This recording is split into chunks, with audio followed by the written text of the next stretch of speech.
Dear listener, we now reach the sixth story in the adventures of Sherlock Holmes, the man with the twisted lip. This is one of the most atmospheric and cleverly constructed tales in the canon, a story that plunges us into the dark underbelly of Victorian London, where respectability hides shocking secrets and a respectable gentleman seems to vanish into thin air. Narrated by Dr. John H. Watson, it begins with a frantic wife searching for her missing husband and leads Holmes and Watson deep into the foggy streets and opium dens of the East End. It is a tale of disguise, deception, and one of Holmes's most elegant and surprising solutions. From the opium-scented air of the Bar of Gold to the quiet suburban home in Lee, every thick yellow fog, every twisted face, every beggar's coin, and every brilliant deduction will unfold here in rich, vivid, and extended detail. Nothing of importance is left untold. Settle in as the fog rolls in and the mystery of the man with the twisted lip begins. Opening. Watson's domestic evening interrupted. It was a night in June 1889. I, Dr. John H. Watson, had just returned home after a long day attending patients. My wife Mary was already asleep, and I sat by the fire enjoying a quiet pipe before bed. Suddenly, there came a sharp ring at the bell. A few moments later, our maid announced a lady visitor in great distress. The woman who entered was Mrs. Neville St. Clair, a lady of about 30, elegantly dressed in a black velvet jacket trimmed with jet, and clearly in a state of extreme agitation. Her face was pale, her eyes red from weeping, and she twisted a handkerchief nervously in her hands. She explained that her husband, Mr. Neville St. Clair, a well-to-do gentleman who earned a good income from investments, had disappeared under mysterious circumstances the previous day. Mrs. St. Clair told us that her husband had left home that morning saying he had business in the city. He promised to return by the evening train. When he did not appear, she became worried. In the afternoon, she received a telegram saying that her husband had been seen in the Upper Swandam Lane area near the river, a notorious district of opium dens and low lodging houses. Terrified, she hurried there and learned that her husband had been seen entering a shabby house known as the Bar of Gold, an infamous opium den. She forced her way inside and found only a hideous, twisted-faced beggar named Hugh Boone in the room. The beggar claimed he knew nothing of her husband. Mrs. St. Clair was convinced something terrible had happened. She begged Holmes to help her find her missing husband. Holmes takes the case. Holmes listened with keen interest.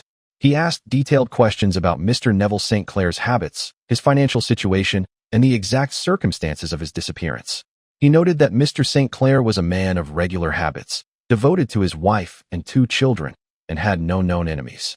Holmes agreed to take the case immediately and asked Watson to accompany him. That very night, despite the late hour, Holmes and Watson set out into the thick yellow fog that blanketed London. They traveled by hansom cab through the deserted streets until they reached the squalid district near the river. The air was heavy with the stench of the Thames and the sickly sweet smell of opium.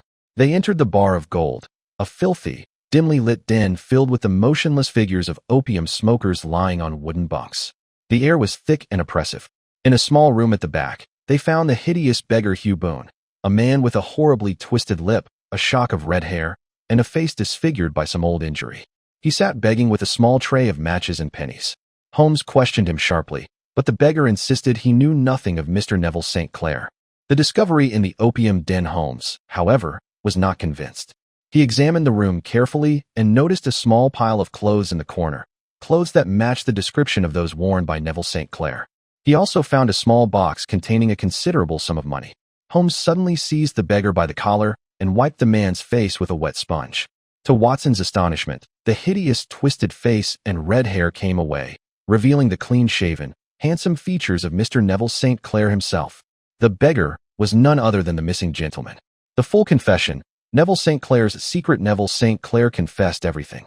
Years earlier, while working as a journalist, he had discovered that he could earn far more money by begging than by writing. With his natural talent for acting and disguise, he created the character of Hugh Boone, a hideous beggar with a twisted lip.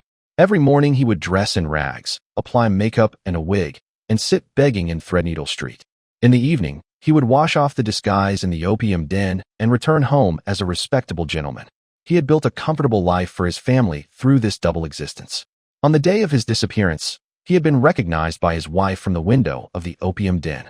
In panic, he had thrown his respectable clothes out of the window into the river and changed back into his beggar disguise. He had hoped to escape detection, but his wife's arrival had forced the truth into the open. Holmes's elegant solution and closing Holmes explained that the case had turned on small but vital clues. The large amount of money found with the beggar, the clothes in the room, and the fact that no one had seen Neville St. Clair leave the building. The disappearance was simply a man stepping out of one identity and into another. Neville St. Clair begged Holmes not to expose him publicly. Holmes agreed, on the condition that he give up his begging career forever. The gentleman promised to do so and to live honestly henceforth. Mrs. St. Clair was overjoyed to have her husband back safe, though shocked by the revelation. Holmes later remarked to Watson that this was a fine example of how a man could lead two completely different lives in the same city, and how the most ordinary-seeming mystery could hide the most extraordinary truth. It is a lesson, he said, that we should never judge by appearances alone. Closing narration and Watson's reflection. Watson reflected that this case was remarkable not for its violence or complexity, but for its perfect illustration of Holmes's powers of observation and his understanding of human nature. The thick fog of London had hidden a secret that was both shocking and strangely human. In the end, no crime had been committed, only a deception born of greed and clever acting. If your heart raced when Holmes wiped the beggar's face and revealed the truth, and if you marveled at how a respectable gentleman could become a hideous beggar by day, then Sir Arthur Conan Doyle has once again succeeded in weaving a masterful tale of disguise and surprise. The fog may lift from the streets of London, dear listener, but the game is always afoot.